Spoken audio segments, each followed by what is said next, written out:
आज मैं छठी मैया का गीत गा रही हूँ। बहुत अच्छा है, आप लोग सुनिएगा और सुन के आप लोग लाइक शेयर और सब्सक्राइब कीजिएगा और कमेंट में बताइएगा आप लोग कि ये छठी मैया का गीत आप लोगों को कैसा लगा है। कमेंट आप लोग ज़रूर कीजिएगा। कथी के मंदिर वासुरु जमल, कथी के माण, कथी के चौकठिया सूरुज मल शोभे लाहो दुआर, कथी के चौखटिया सूरुज मल शोभे लाहो दुआर, कथी के मंदिर वासुरुज मल, कथी के हो के माण, कथी के चौकठवा सूरुज मल शोभे लाहो दुआर, सोने के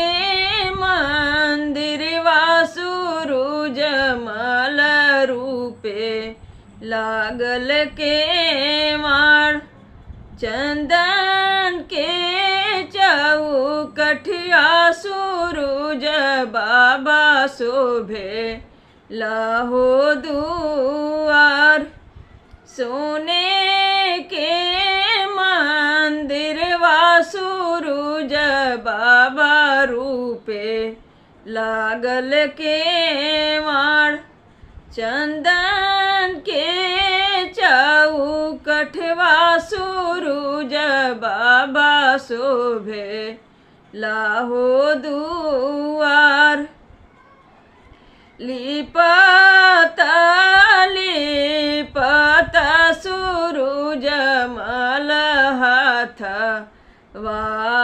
वाखियाय, लिपता लिपता सूरुज मल हाथ वाहो खियाय, तबो ना छोड़वल आदित मल बझी नीके हो नाम, तबो ना छोड़वल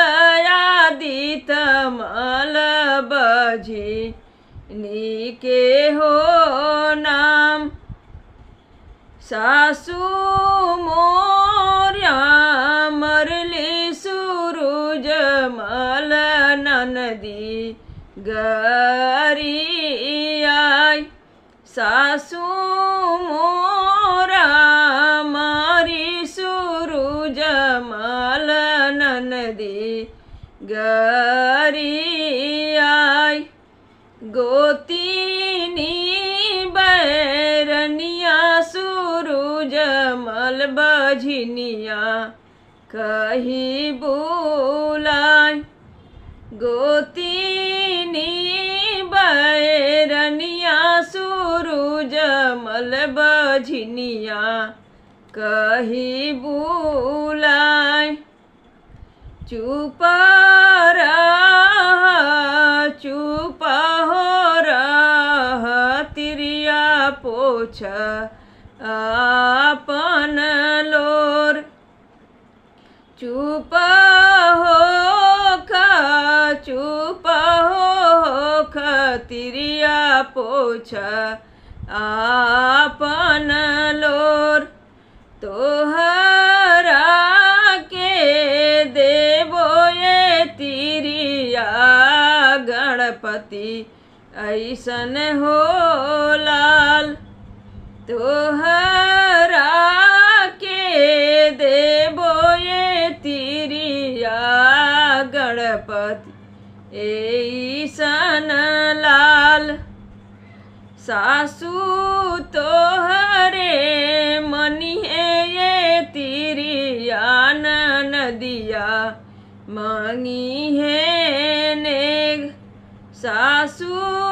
तोहरे मनिहे ये तिरिया नदिया मांगी है नेग गोतीनी बैरनिया ये तिरिया लड़कोरिया कही बोलाई गोतीनी बैरनिया ये तिरिया लड़कोरिया कही बोलाई कथी के मंदिर वा सूरज बाबा कथी के माड़ कथी के मंदिर वा सूरज मल कथी के माड़ कथी के चौकठवा सूरज मल शोभे लाहो दुआर कथी के चौकठवा सूरज मल शोभे लाहो दुआर सोने के मंदिर वा सूरज मल रूपे लागल के माड़ सोने के मंदिर वा सूरज मल रूपे लागल के माड़ चंदन के चौकठिया सूरज मल